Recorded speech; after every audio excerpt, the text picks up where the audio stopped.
Sir, 30 po ang una ninyong mga nakausap and you said na validate ninyo, na review nyo po lahat ng kanilang mga naging statements bago po ito inilabas sa media. Anong buwan po ulit ito, sir? October? Tama po ba yung narinig ko? Opo, Oo. oo. Nag-umpisang makausap ko sila around October. October po. Pero January talaga sila nakapagdesisyon na ilantad po ito sa publiko. From 30, naging 18. Ano pong nangyari sa iba? Bakit hindi po sila sumama sa paglantad nitong mga dating sundalo? O kasi sa akin naman, yung 20 sana yan po no? Nagkataon lang na may sakit yung asawa ng isa at yung isa naman ay merong personal na reason dahil maaring magdelikado yung kanyang yung trabaho ng kanyang asawa. Kaya sabi ko, wag ka na munang lumabas, sabi ko doon sa dalawa. At desisyon ko po na wag munang ilabas din yung iba pa nilang kasamahan dahil sa tingin ko itong 18 tama na po sila and I don't need to expose or put to risk the lives of others. Mhm. Pero kung kinakailangan po na lumabas sila para suportahan lalo ang mga sinasabi ng 18 na ito ay po pwede naman po. Oo. Sir, sabi niyo po na vet na review, ito pong affidavit na sinabi nito mga dating sundalo. Bago po ba nangyari lahat ito nung na-meet niyo po sila? Wala po kayong prior relationship ni isa sa kanila? Kumbaga nakilala niyo lang po sila nung time na na-curious na kayo dun sa kaso ni Guteza?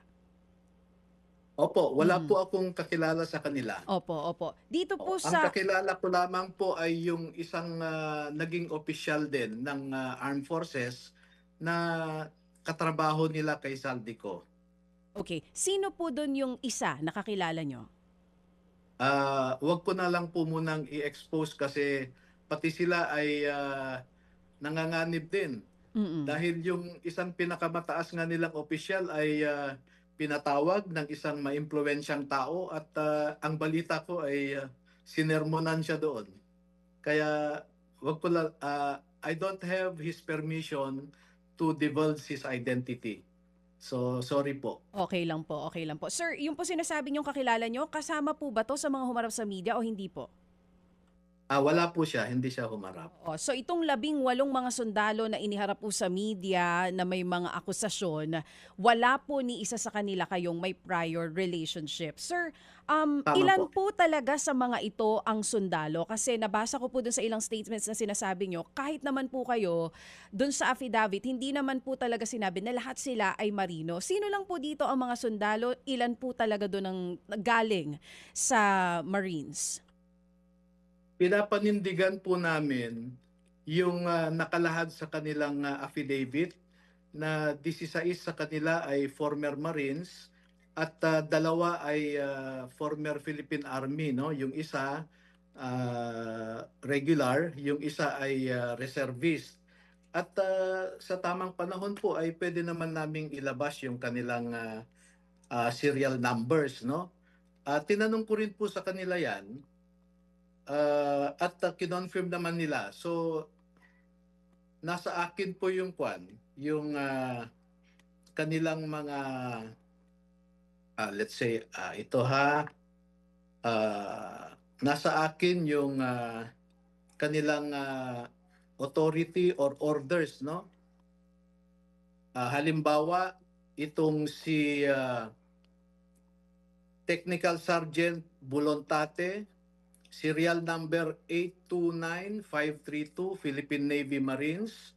Nag-retire siya optional effective February 16, 2021 under Special Order number 1842, Headquarters Philippine Navy dated 19 June Mm. 2020. Oo, sige po. Okay. Etc. po, no? Yun po. Halimbawa ulit, pangalawa, Technical Sergeant Christopher Esquivel, serial number 820548, Philippine Oo, Navy oo. Marines. Mhm. Nag-retire din siya optional effective July 1, Mm. 2022 under Special Order number Oo. 646. Aha. Headquarters Philippine Navy dated 04 March Okay. 2022. Mga kapatid, brothers and sisters, saan ka pa? Dito na tayo sa totoo. Dito na tayo sa True FM. Mga kapatid, mag-subscribe and follow po kayo sa social media accounts ng True Network PH. Yan po kami. Hanapin nyo lang True Network PH, Facebook, Instagram, YouTube, TikTok, and podcast. Mapa Apple or Spotify man yan, mahahanap nyo kami. Lahat ng mga napapanood at napapakinggan nyo po sa programa, nasa social media accounts namin yan. So, paano mga kapatid? See you sa social media!